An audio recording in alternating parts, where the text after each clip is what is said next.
सहनौ भुनक्तु सह वीर्यं करवावहै तेजस्विनावधीतमस्तु मा विद्विषावहै। ॐ शान्ति शान्ति शान्तिः।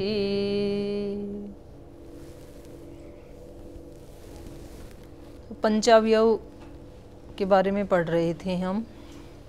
प्रतिज्ञा, हेतु, हेत्वाभास, उदाहरण, उदाहरणाभास, उपनय और उसके बाद निगमन, प्रत्यामनाय। तो प्रत्यामनाय निगमन किसको कहते हैं? अनुमेयत्वेन उद्दिष्टे च अनिश्चिते च परेषां निश्चय आपादनार्थम प्रतिज्ञाया पुनर्वचनम प्रत्यामनाय।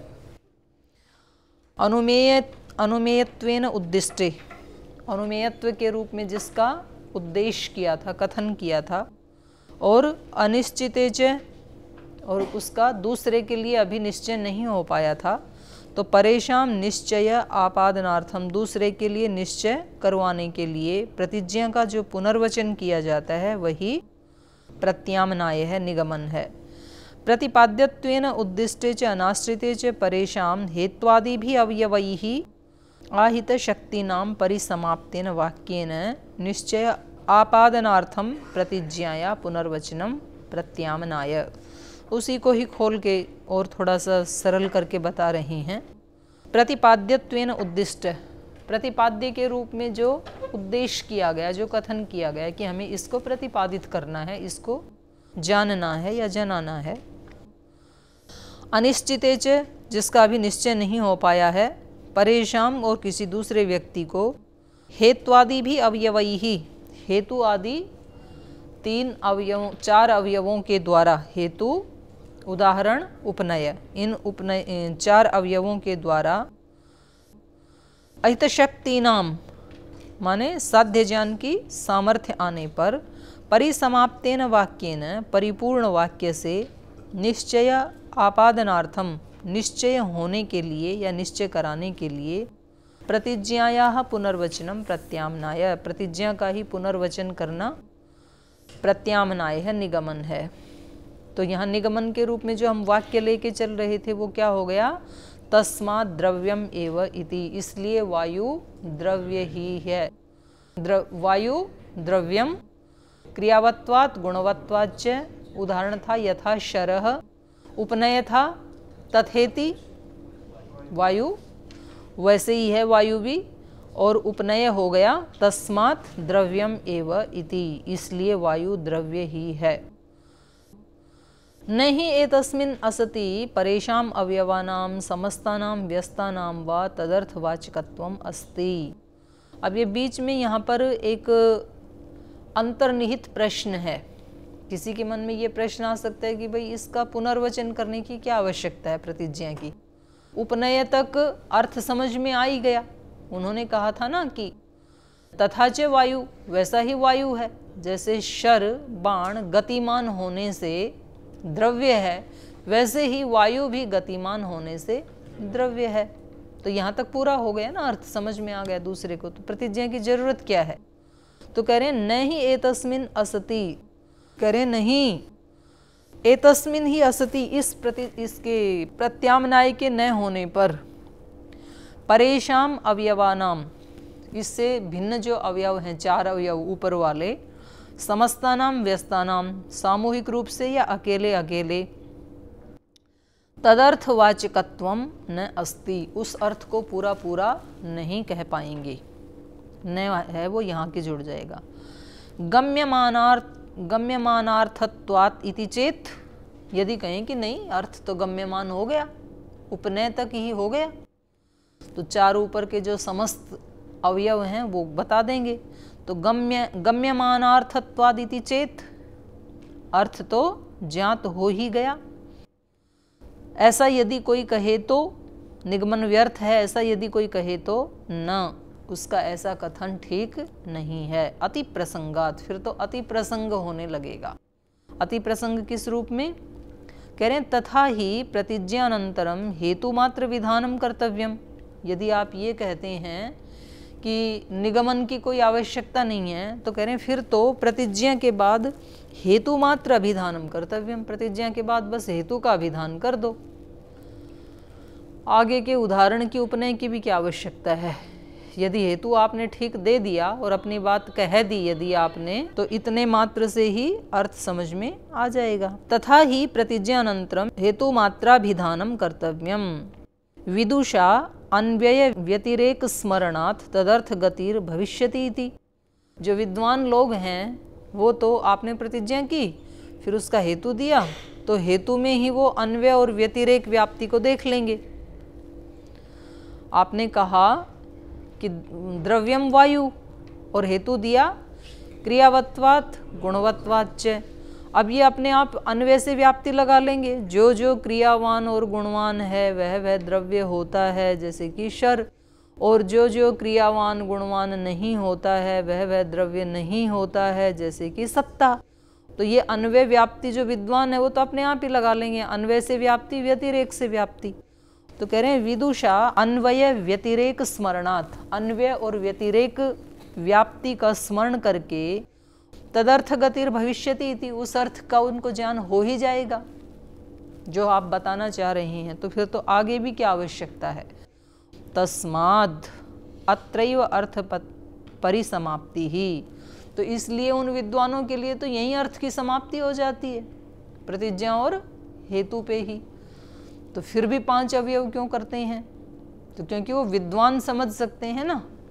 तो जो विद्वान नहीं है उनको समझाने के लिए तो फिर 5 की आवश्यकता पड़ेगी। कथम, कैसे?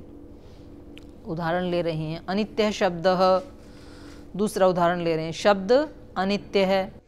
इति अनेन अनिश्चित अनित्यत्व मात्र विशिष्ट शब्द कथ्यते। तो अनित्य शब्द ये प्रतिज्ञा करने पर इति अनेन, इस प्रतिज्ञा से, अनिश्चित अनित्यत्व मात्र विशिष्ट, हमारे पास अनुमेय क्या है? अनित्यत्व, शब्द का अनित्यत्व, वो निश्चित नहीं है, उसको निश्चित करना है हमें। अनिश्चित अनित्यत्व मात्र विशिष्ट है शब्द, अनित्यत्व मात्र से विशिष्ट शब्द यहाँ पर कहा गया है। और फिर उसका हेतु क्या है? प्रयत्नांतरीयकत्वात्। अनित्य शब्द प्रयत्नांतरीयकत्वात्, प्रयत्न से उपलब्ध होने वाला होने के कारण। प्रयत्न करते हैं तब शब्द की उपलब्धि होती है, बहुत सारे प्रयत्न करने पड़ते हैं ना, तब कहीं जाके शब्द प्रकट होता है। तो कह रहे हैं इससे इति अनेन अनित्यत्व साधनम धर्म मात्र विधीयते। तो बस इतना ये हेतु देने से ही अनित्यत्व का जो साधन है हेतु, उस धर्म मात्र का अभिधान कर दिया। तो व्यक्ति जान लेगा इसी इतना कहने मात्र से कि जो जो प्रयत्न से उपलब्ध होता है वो सब क्या है? अनित्य है, क्योंकि प्रयत्न से पहले वो उपलब्ध नहीं था, बाद में भी नहीं रहेगा। तो जो जो हम प्रयास से उपलब्ध करते हैं वो सब क्या है? अनित्य है। इह यत प्रयत्नांतरीयकम तदनित्यम दृष्टम, वो अपने आप ही जान लेगा कि यहाँ पर यत प्रयत्नांतरीयकम, जो जो भी प्रयत्न से प्राप्त किया जाता है, तद अनित्यम दृष्टम, वो सब अनित्य देखा जाता है। यथा घटः, जैसे कि घड़ा, ऐसे ही सब घटपट आदि। तो इति अनेन साध्य साधनेन साधन सामान्यस्य अनुगम मात्रत्वम उच्यते।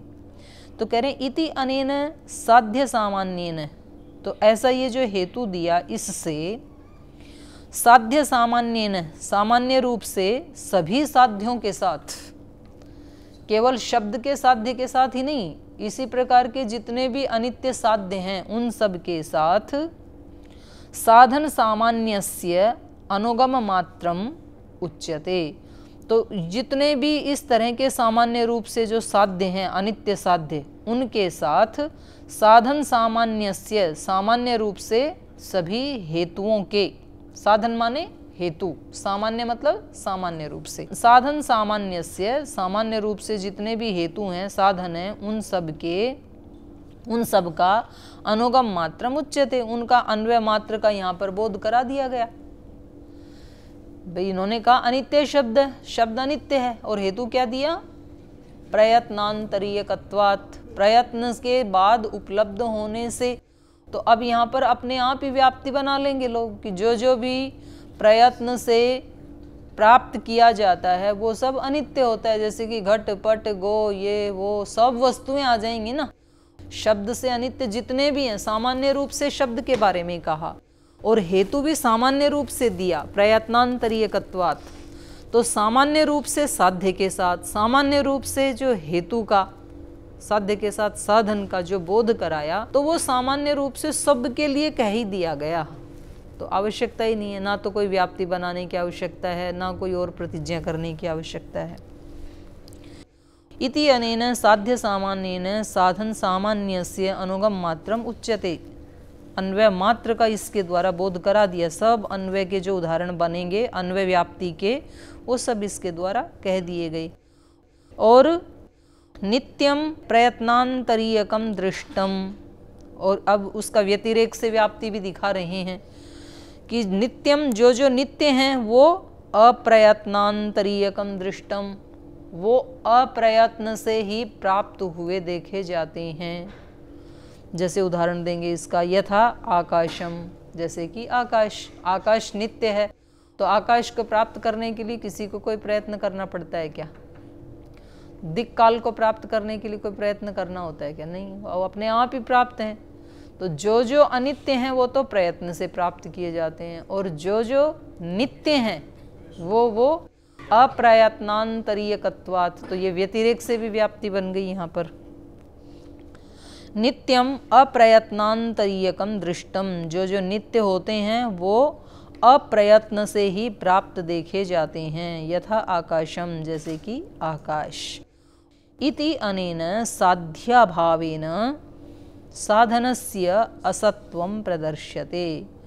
तो ये उदाहरण दे करके साध्याभावेन, साध्य के अभाव के साथ, साध्य क्या है यहाँ पर? नित्यत्व। तो साध्य अभावेन, साध्य के अभाव के साथ साधनस्य असत्वस्य, साध्य के या अर्थात साधन के, साधन माने हेतु, हेतु के अभाव को यहाँ पर दिखाया जा रहा है। हेतु का अभाव माने प्रयत्न का अभाव, और साध्य का अभाव माने अनित्यत्व का अभाव। भाई जहाँ जहाँ अनित्यत्व नहीं है अर्थात नित्यत्व है, वहाँ वहाँ प्रयत्न का भी अभाव है, जैसे कि आकाश। और फिर ये अपने आप ही ऐसे आ जाएगा तथा च, फिर उसके बाद क्या कहा जाता है? तथा च प्रयत्नांतरीयक शब्द दृष्ट। और कह रहे हैं वैसे ही ये जो शब्द है तथा च प्रयत्नांतरीयक शब्दों दृष्ट, और कह रहे हैं वैसे ही, पहले अन्वय से जो उदाहरण दिया था ना उसका अब उपनय कर रहे हैं। जैसे प्रयत्न के द्वारा जो जो प्राप्त किया जाता है वो सब अनित्य देखा जाता है, जैसे कि घट, वैसे ही तथा च प्रयत्नांतरीयक शब्द, वैसे ही प्रयत्न के बाद उपलब्ध होने वाला शब्द भी देखा जाता है। और व्यतिरेक से उपनय करेंगे तो क्या कहेंगे? न च तथा आकाशवत अप्रयत्नांतरीयक शब्द दृष्ट, आकाश के समान अप्रयत्न से प्राप्त होता हुआ शब्द नहीं है। तो ये हो गया उपनय। हाँ, न च तथा आकाशवत अप्रयत्नांतरीयकः शब्दः दृष्ट, न च तथा आकाशवत अप्रयत्नांतरीयकः शब्द इति अन्वय व्यतिरेकाभ्याम दृष्ट सामर्थ्यस्य। तो इस प्रकार अन्वय और व्यतिरेक व्याप्ति से युक्त सामर्थ्य ज्ञात हो जाता है, तथा शब्द में इसका उपनय बोधित हो रहा है। साधन सामान्यस्य शब्दे अनुसंधानम गम्यते। तो ये जो साधन सामान्य बताया था, हेतु सामान्य बताया था, इससे शब्द में अनुसंधानम गम्यते। अनुसंधान मतलब उपनय, उपनय बोधित हो ही रहा है। एक प्रतिज्ञा कर दी हमने, अनित्य शब्द है, हेतु दे दिया प्रयत्नांतरीयकत्वात्, तो इतना कहने से फिर जो विद्वान है वो अन्वय व्याप्ति बनाएगा, व्यतिरेक व्याप्ति बनाएगा, उससे उपगम, ये उपनय अपने आप ही बना लेगा। तो इतना कहने मात्र से इतना अर्थ समझ में आ जाता है, लेकिन ये केवल विद्वान को आएगा, इसको नहीं, इसलिए कहा ही जाता है ये तस्मात् अनित्यः शब्दः। तो ये उपनय के बाद क्या कहा जाएगा फिर, इसलिए शब्द अनित्य है। इति अनेन अनित्य एव शब्द इति, क्योंकि शब्द अनित्य है तो फिर प्रतिज्ञा में क्या कहा जा रहा है, ऊपर ये जो 4 अवयवों से सिद्ध किया, इसके कारण इति अनेन अनित्य एव, यहाँ ए और लग जाएगा फिर, अनित्य एव शब्द इति, शब्द अनित्य ही है। प्रतिपिपादयिषितार्थ परिसमाप्तिर्गम्यते। तो इससे जो प्रतिपादन करने की इच्छा थी ना वक्ता की, प्रतिपादन करने की इच्छा से ही तो प्रतिज्ञा की जाती है, तो कह रहे हैं प्रतिपादन करने की इच्छा से अभिष्ट जो अर्थ था, उस अर्थ की समाप्ति कहाँ जानी जाती है, जब निगमन कर दिया जाता है, जब ये कह दिया जाता है कि इति अनेन अनित्य एव शब्द, इस कारण से शब्द अनित्य ही है। किस कारण से, हेतु से, उदाहरण से, अन्वय व्यतिरेक व्याप्ति के द्वारा जो उपनय कर दिया, इन सब के द्वारा सिद्ध होने से शब्द अनित्य ही है। तो ये जो प्रतिपादन करने की इच्छा से जो अभिष्ट अर्थ था, उसकी परिसमाप्तिर्गम्यते, परिसमाप्ति जानी जाती है। तस्मात् पंचावयवेन वाक्येन परेषां स्वनिश्चितार्थ प्रतिपादनम क्रियते इति एतत् परार्थानुमानम सिद्धम इति। तो इसलिए पंचावयवेन वाक्येन, पंचावयव वाक्य के द्वारा ही, इसमें आप एक भी न्यूनाधिक नहीं कर सकते हैं। पंचावयवेन वाक्येन, क्योंकि उसका नाम ही क्या है, पंचावयव। इस वाक्य से परेशान, दूसरे के लिए, स्वनिश्चितार्थ प्रतिपादनम क्रियते, अपने आप को जो निश्चित अर्थ था वो दूसरे के लिए उसका प्रतिपादन किया जाता है। तो इति एतत् परार्थानुमानम सिद्धम, तो ये अनुमान के ही अंतर्गत आया था ना महावाक्य, तो परार्थानुमान के अंतर्गत ये महावाक्य यहाँ सिद्ध हो गया, पंचाव यहाँ समाप्त हो गया। अब कह रहे हैं कुछ लोग निर्णय को, निगमन तो निर्णय ही होता है ना, तो कह रहे हैं कुछ लोग निर्णय को प्रत्यक्ष और अनुमान से भिन्न मानते हैं। निर्णयस्य मानानंतरत्व खंडनम, ये तो हमने प्रत्यक्ष विद्या के 4 भाग बताए थे ना, प्रत्यक्ष, अनुमान, स्मृति और आर्ष दर्शन, आर्ष वचन 4 बताए थे। तो ये पंचावयव किसके अंतर्गत आ गया था, अनुमान के अंतर्गत आ गया था। अनुमान में जो अंतिम पंक्ति कही थी महावाक्य, तो उससे इसको ले लिया फिर, और उसका विस्तार से यहाँ पर प्रशस्त आचार्य ने उसका वर्णन किया है भाष्य में। तो अब कह रहे हैं कि कुछ लोग ऐसा मानते हैं कि ये जो निर्णय होता है ये अनुमान से भिन्न होता है, अनुमान के अंतर्गत इसको नहीं लिया जा सकता निर्णय को। तो कुछ विद्वान लोग निर्णय को प्रत्यक्ष और अनुमान से भिन्न प्रमाण मानते हैं। उनके मत का खंडन करने के लिए यहाँ पर प्रशस्त आचार्य इस भाष्य को संपादित कर रहे हैं। विशेष दर्शनजम अवधारण ज्ञानम संशय विरोधी निर्णय। निर्णय किसको कहते हैं, न्याय दर्शन में निर्णय किसको कहते हैं, पक्ष विपक्षाभ्याम अर्थावधारणम निर्णय। यहाँ ये कह रहे हैं विशेष दर्शनजम, विशेष दर्शन से जो उत्पन्न होता है, अवधारणम ज्ञानम, विशेष दर्शन से उत्पन्न होने वाला निश्चयात्मक ज्ञान, और वो कैसा होना चाहिए, संशय विरोधी, वो संशय विरोधी भी हो, तो उसको क्या कहेंगे, निर्णयः। एतदेव प्रत्यक्षम अनुमानम वा, और कह रहे हैं कि ये जो निर्णय है ये या तो प्रत्यक्ष रूप होता है या तो अनुमान रूप होता है। प्रत्यक्ष अनुमानम व एतदेव, ये दोनों निर्णय रूप, ये दोनों माने ये दोनों कौन, प्रत्यक्ष और अनुमान, ये निर्णय रूप ही होते हैं। माने प्रत्यक्ष हमने किसी चीज को देख लिया तो हम निर्णय पे पहुंच ही गए, वो निर्णय ही है हमारा। और अनुमान प्रमाण से हमने किसी वस्तु को जान लिया तो वो भी निर्णय ही है। तो कह रहे हैं ये दोनों निर्णय रूप ही हैं, प्रत्यक्ष और अनुमान। यद विशेष दर्शनात् संशय विरोधी उत्पद्यते स प्रत्यक्ष निर्णय। तो इनका दोनों का परिभाषा बता रहे हैं। प्रत्यक्ष निर्णय क्या है? यद विशेष दर्शनात्, जो विशेष दर्शन से, संशय विरोधी उत्पद्यते, संशय विरोधी जो ज्ञान उत्पन्न होता है प्रत्यक्ष निर्णय से, विशेष दर्शन से जो संशय विरोधी ज्ञान उत्पन्न होता है उसको क्या कहेंगे? प्रत्यक्ष निर्णय, उसको प्रत्यक्ष निर्णय कहेंगे।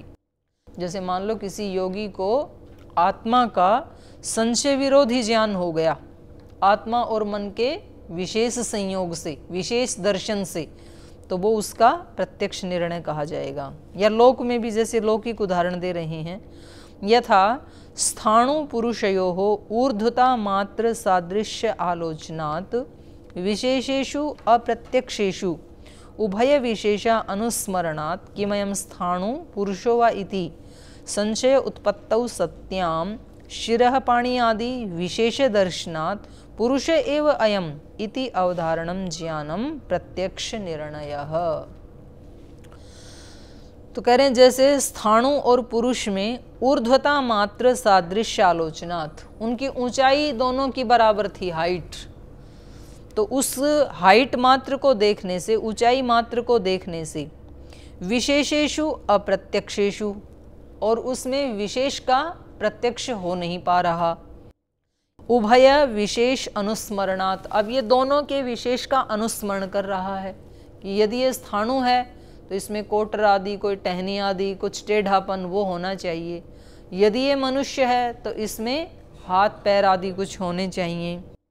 तो उभय विशेष अनुस्मरणात्, दोनों के विशेष का अनुस्मरण करने से, किमयं स्थाणु पुरुषो वा इति, ये स्थाणु है या पुरुष है, तो इस प्रकार की इति संशय उत्पत्तौ सत्याम, इस प्रकार की संशय की उत्पत्ति होने पर, शिरः पाणि आदि विशेष दर्शनात्, फिर उसको कहीं सिर या हाथ आदि कुछ विशेष दिख गया उसका, तो उस विशेष को देखने से पुरुष एव अयम, ये तो पुरुष ही है, इति अवधारण ज्ञानम, तो इस प्रकार का जो निश्चयात्मक ज्ञान इसको हो गया, ये क्या है? प्रत्यक्ष निर्णय। अब अगला बता रहे हैं, विषाण मात्र दर्शनात्, विषाण सींग, सींग मात्र देखे जैसे कहीं किसी प्राणी के, तो अब इसको संशय हुआ, गौर गवयो वाइति, बाकी का शरीर झाड़ियों में छिपा हुआ था, केवल झाड़ी में से सींग सींग दिखाई दिए।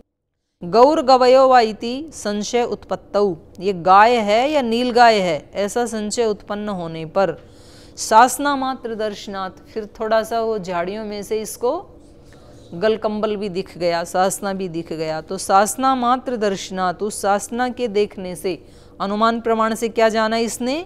गौ एव अयम, ये तो गाय ही है, क्योंकि नील गाय को सासना नहीं होती है। गौर एव अयम इति अवधारणम ज्ञानम, तो ये जो निश्चयात्मक ज्ञान इसको हो गया, इसको कहेंगे अनुमान निर्णय इति, तो ये अनुमान से निर्णय है। तो इस प्रकार से निर्णय जो है वो प्रत्यक्ष और अनुमान के अंतर्गत ही आ जाता है, ये अलग से ज्ञान या अलग से विद्या का कोई विभाग नहीं है। तो दो भाग आपने पढ़ लिए विद्या के, अब तीसरा है स्मृति। स्मृति से भी तो ज्ञान होता है, ये पहले भी आपने पढ़ा। और स्मृति के कितने लक्षण बताए थे? 27 कारण बताए थे। 27 कारणों से स्मृति होती है, न्याय दर्शन में पढ़ा था ना। तो यहाँ भाष्य में, हिंदी भाष्य में गिनाए हैं आचार्य जी ने, वो प्रणिधान, निबंध, अभ्यास, लिंग, लक्षण, सादृश्य, परिग्रह, आश्रय, आश्रित, संबंध, आनंतर्य, वियोग, एक कार्य, विरोध, अतिशय, प्राप्ति, व्यवधान, सुख दुख, इच्छा, द्वेष, भय, अर्थित्व, क्रिया, राग, धर्म, अधर्म निमित्तेभ्य स्मृति ही, इन निमित्तों से स्मृति होती है। तो पढ़ते हैं स्मृति को क्या बता रहे हैं ये। प्रत्यक्ष तथा लैंगिक दो विद्याओं का विस्तार से निरूपण करके क्रम प्राप्त स्मृति नामक तृतीय विद्या का वर्णन करते हुए आचार्य प्रशस्त देव कहते हैं, लिंग दर्शन इच्छा अनुस्मरणात् अपेक्षात आत्ममनसो संयोग विशेषात् पट्व अभ्यास आदर प्रत्यय जनिताच्च संस्कारात् दृष्ट श्रुत अनुभूतेषु अर्थेषु शेष अनुव्यवसाय इच्छा अनुस्मरण द्वेष हेतु अतीत विषया स्मृति इति। एक ही वाक्य बना दिया पूरे पैराग्राफ का। लिंग दर्शन इच्छा अनुस्मरणात्। लिंग दर्शन इच्छा या अनुस्मरणात् माने बार बार स्मरण आदि की अपेक्षा रखने वाले, स्मरणाद आपेक्ष आत्ममनसो संयोग विशेषात आत्मा और मन के विशेष संयोग से, पटुआ अभ्यासात आदर प्रत्यय जनिताच। पटुता से माने या तो कुशलता से स्मृति बनती है, या तो अभ्यासात या तो किसी चीज को आदर देने से, उसको बहुत महत्व देने से भी फिर उसके संस्कार बन जाते हैं।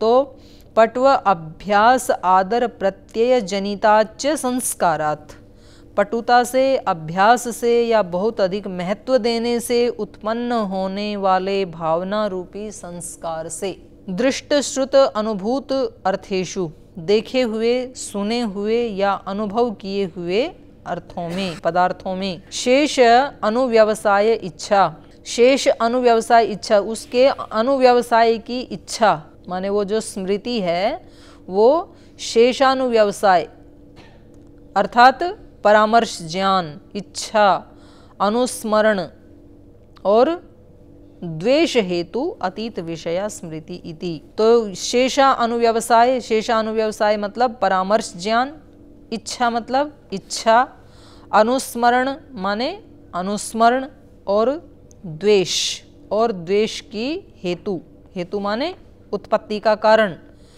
अतीत विषया और अतीत विषय वाली ये स्मृति होती है। स्मृति उत्पन्न किससे होती है? भावना रूपी संस्कार से। भावना रूपी संस्कार किससे बनते हैं? पटुता, अभ्यास और आदर। किसी विषय में पटुता हो या उसको बहुत हम अभ्यास कर रहे हैं या उसको बहुत महत्व दे रहे हैं, तो उससे फिर क्या बन जाते हैं? हमारे संस्कार बन जाते हैं स्मृति के। तो इनसे तो ये उत्पन्न होती है, और किस विषय में होती है? दृष्ट श्रुत या अनुभूत अर्थों में होती है। कुछ स्मृति जो है वो दृष्ट होती हैं, कुछ सुनी हुई होती हैं, कुछ अनुभूत विषय वाली, अतीत विषय वाली होती हैं, और इनकी ये हेतु होती है स्मृति। स्मृति किस किस को उत्पन्न करती है? शेषानुव्यवसाय परामर्श ज्ञान को उत्पन्न करती है स्मृति, इच्छा को उत्पन्न करती है स्मृति। किसी चीज का हम स्मरण करते हैं तो इच्छा हो जाती है ना फिर उसको लेने की, पाने की या छोड़ने की, तो इच्छा को उत्पन्न करती है। और स्मृति अनुस्मरण को उत्पन्न करती है, उसकी हेतु बनती है। जो हम बार बार स्मरण करते हैं वो किससे करते हैं? स्मृति के कारण ही करते हैं। और द्वेष की उत्पादक भी है ये, राग की भी उत्पादक है, द्वेष की भी उत्पादक है। इच्छा एक तरह से राग ही है और यहाँ द्वेष तो उसका उल्टा हो गया।